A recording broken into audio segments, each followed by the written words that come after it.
Marco dégrafait son corsage pour donner la gougoute à son chat. Tous les gars du village étaient là, étaient là.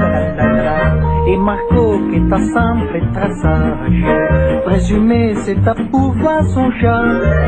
Tous les gars du village étaient là, étaient là. Er was er eens in Moken, een zwart gekuifde knul, die zijn hart had verpand aan Patachou.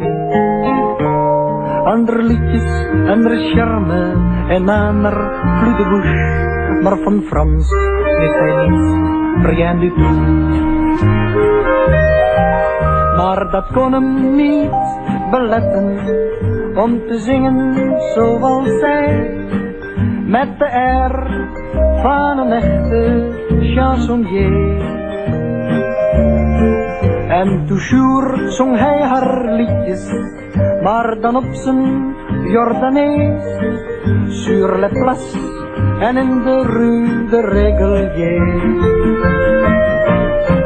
Quand Marco dégrafait son corsage pour donner la coucoute à son chat.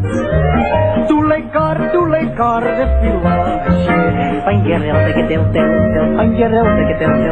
Et Marco qui est simple et très sage, présumé c'est à pour faire son chat.